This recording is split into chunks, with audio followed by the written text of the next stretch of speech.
नमस्कार दोस्तों, मैं सुनीता अपनी YouTube चैनल कथा मंथन में आप सभी का स्वागत करती हूँ। हिंदी कथा कहानी के इस चैनल पर आज ISC पाठ्यक्रम के अंतर्गत आने वाली कहानी पुत्र प्रेम पढ़ने जा रही हूँ। इस कहानी से संबंधित सभी प्रश्न उत्तर, पात्रों के चरित्र चित्रण और सारांश का विवरण आपको हमारी वेबसाइट kathamantan.com से प्राप्त हो जाएगा, जिसका लिंक मैंने डिस्क्रिप्शन बॉक्स में भी दे रखा है। इसके अलावा आप हमें हमारे फेसबुक पेज कथा मंथन पर भी फॉलो कर सकते हैं। अब आपका ज़्यादा वक्त ना लेते हुए चलिए आज की कहानी पढ़ते हैं, पुत्र प्रेम, जिसके लेखक हैं मुंशी प्रेमचंद। बाबू चैतन्य दास ने अर्थशास्त्र खूब पढ़ा था और केवल पढ़ा ही नहीं, उसका यथा योग्य व्यवहार भी वे करते थे।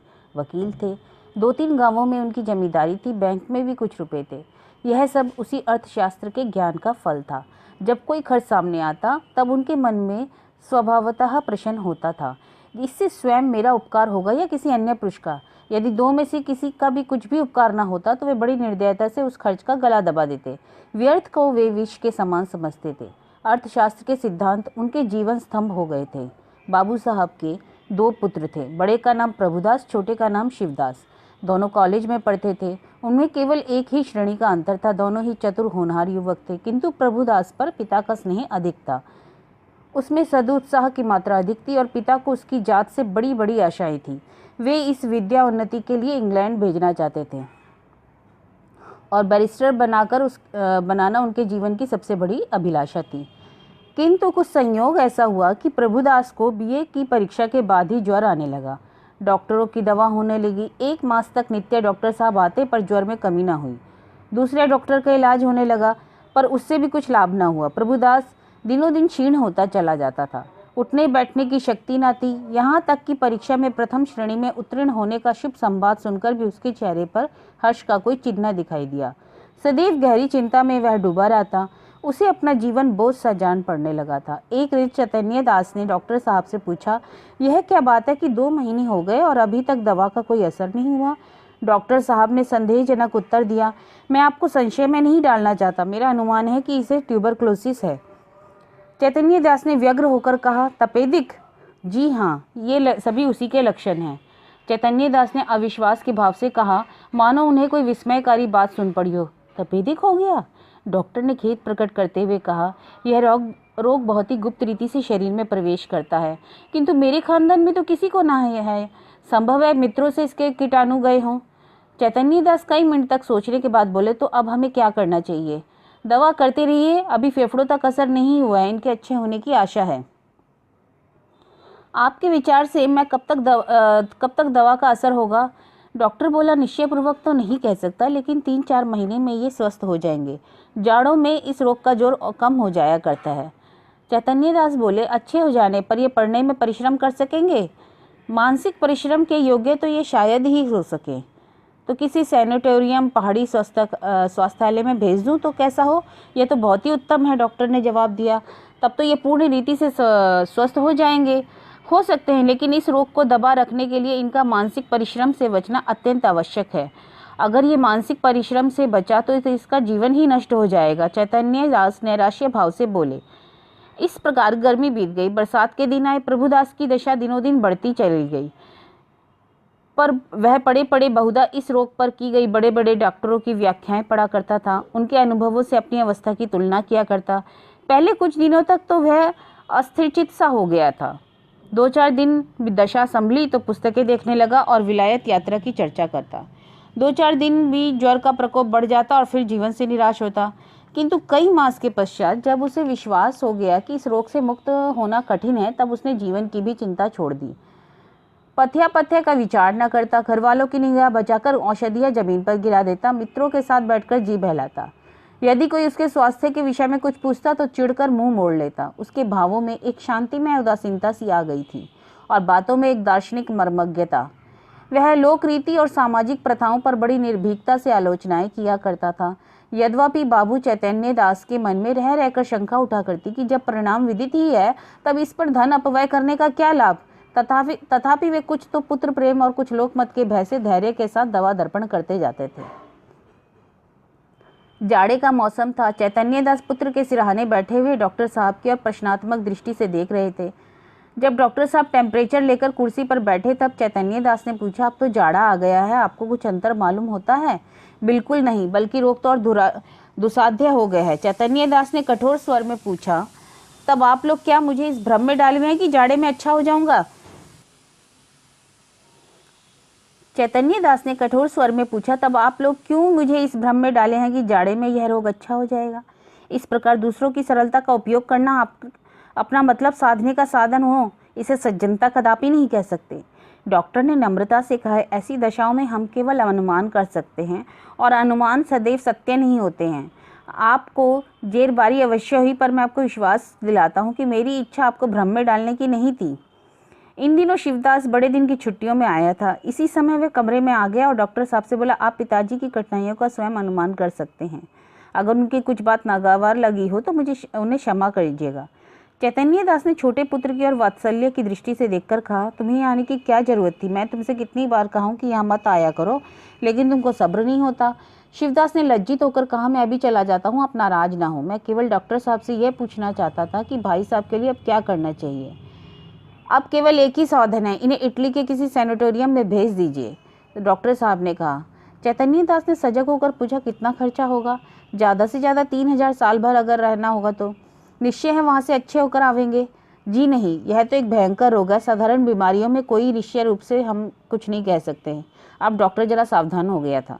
इतना खर्च करने पर भी वहाँ से ज्यों के त्यों लौट आए तो ईश्वर की इच्छा, आपको यह तस्कीन हो जाएगी। इनके लिए मैं जो कुछ कर सकता था मैंने कर दिया। आधी रात तक घर में प्रभुदास को इटली भेजने के प्रस्ताव पर वाद विवाद होता रहा। चैतन्य दास का कथन था कि एक संदिग्ध फल के लिए 3000 का खर्च उठाना बुद्धिमत्ता के प्रतिकूल है। शिवदास भी उनसे सहमत था, किंतु उसकी माता इस प्रस्ताव का बड़ी दृढ़ता के साथ विरोध कर रही थी। अंत में माता की धिक्कारों का यह फल हुआ कि शिवदास लज्जित होकर माता के पक्ष में हो गया। बाबू साहब अकेले रह गए। तपेश्वरी ने तर्क से काम लिया, पति के सद्भावों को प्रज्वलित करने की चेष्टा की, धन की नश्वरता की लोकोक्तियां कहीं। इन शास्त्रों से विजय लाभ न हुआ तो उसने आंसू बहाने शुरू कर दिए। बाबू साहब जल बिंदुओं के इस शर प्रहार के सामने ठहर ना सके। इन शब्दों में हार स्वीकार की। बोले, अच्छा भाई रो मत, तो जो कहती हो वही होगा। तो कब होगा? रुपए हाथ में आने दो। तो यह क्यों नहीं कहते कि भेजना नहीं चाहते? भेजना चाहता हूँ, किंतु अभी मेरे पास रुपए नहीं है। क्या तुम जानती नहीं हो? बैंक में तो रुपए हैं, जायदाद तो है, 2-3 हजार का प्रबंध करना क्या कठिन है? चैतन्य दास ने पत्नी की ऐसी दृष्टि से देखा मानो उसे खा जाएंगे। एक क्षण के बाद बोले, बिल्कुल बच्चों की सी बातें करती हो। इटली में ऐसी कौन सी संजीवनी रखी है जो तुम्हें चमत्कार दिखाई देगी? जब वहां भी केवल प्रारब्ध ही की परीक्षा करनी है तो सावधानी से कर लेंगे। पूर्व पुरुषों की संचित जायदाद और रखे हुए रुपए को अनिश्चित हित की आशा में मैं बलिदान नहीं कर सकता। तब तपेश्वरी ने डरते डरते कहा, आखिर आधा हिस्सा तो प्रभुदास का भी है। बाबू साहब तिरस्कार करते हुए बोले, आधा नहीं, उसे मैं अपना सर्वस्व दे देता। अगर कुछ आशा होती तो वह खानदान की मर्यादा और ऐश्वर्य बढ़ाता और इस लगाए हुए धन के फलस्वरूप कुछ और कर दिखाता। मैं केवल भावुकता के फेर में पड़कर धन का हास नहीं कर सकता। तपेश्वरी अवाक रह गई। जीत कर भी उसकी हार हुई। इस प्रस्ताव के 6 महीने बाद शिवदास बीए पास हो गया। बाबू चैतन्य दास ने अपनी जमींदारी के 2 आने बंधक रखकर कानून पढ़ने के निमित्त उसे इंग्लैंड भेजा और उसे बम्बई तक पहुंचाने गए। वहां से लौटे तो उनके अंतःकरण में सदिच्छाओं से परिमित लाभ होने की आशा थी। उनके लौटने के 1 सप्ताह पीछे अभागा प्रभुदास अपनी उच्च अभिलाषाओं के लिए हुए प्रलोक सिधारा। चैतन्य दास ने मणिकर्णिका घाट पर अपने संबंधियों के साथ बैठे चिता ज्वाला की ओर देख रहे थे। उनके नेत्रों से अश्रुधारा प्रवाहित हो रही थी। पुत्र प्रेम एक क्षण के लिए अर्थ सिद्धांत पर गालिब हो गया। इस विरक्तावस्था में उनके मन में यह कल्पना उठ रही थी कि संभव है इटली जाकर प्रभुदास स्वस्थ हो जाता। हाय, मैंने 3000 का मुंह देखा और पुत्र रतन को खो दिया। यह कल्पना प्रतिक्षण सजग होती थी। उनको ग्लानि, शोक और पश्चाताप के बानों से भेद रही थी। रह रहकर उनके हृदय में वेदना की शूल सी उठती। उनके अंदर की ज्वाला उस चिता ज्वाला से कम दग्धकारणी ना थी। अकस्मात उनके कानों में शहनाइयों की आवाज आई। उन्होंने आंख ऊपर उठाई तो मनुष्यों का एक समूह एक अर्थी के साथ आता हुआ दिखाई दिया। वे सब ढोल बजाते गाते पुष्प आदि की वर्षा करते चले आते थे। घाट पर पहुंचकर उन्होंने अर्थी उतारी और चिता बनाने लगे। उनमें से एक युवक आकर चैतन्य दास के पास खड़ा हो गया। बाबू साहब ने पूछा, किस मोहल्ले में रहते हो? युवक बोला, हमारा घर देहात में है, कल शाम को चले थे। ये हमारे बाप थे। हम लोग यहाँ कम आते हैं, पर दादा की अंतिम इच्छा थी कि हमें मणिकर्णिका घाट पर ले जाना। ये सब तुम्हारे साथ हैं? हाँ, ये लोग पीछे हैं, कई 100 आदमी और आए हैं। यहाँ तक आने में सैकड़ों उठ गए, पर सोचता हूँ कि बूढ़े पिता को की मुक्ति तो बन गई, धन है ही किस लिए। उन्हें क्या बीमारी थी? चैतन्य दास ने पूछा। युवक ने बड़ी सरलता से कहा, मानो वह अपने किसी निजी संबंधी से बात कर रहा हो। बीमारी का किसी को कुछ पता नहीं, हरदम ज्वर चढ़ा रहता था, सूख कर कांटा हो गए। 3 वर्ष तक खाट पर पड़े रहे। जिसने जहाँ बतलाया सब किया, चित्रकूट, हरिद्वार, प्रयाग सभी स्थानों पर लेकर घूमे। वैद्यों ने जो कुछ कहा कोई कसर नहीं की। इतने में एक युवक का एक साथी और आ गया। बोला, साहब मुंह देखी बात नहीं, नारायण लड़का दे तो ऐसा।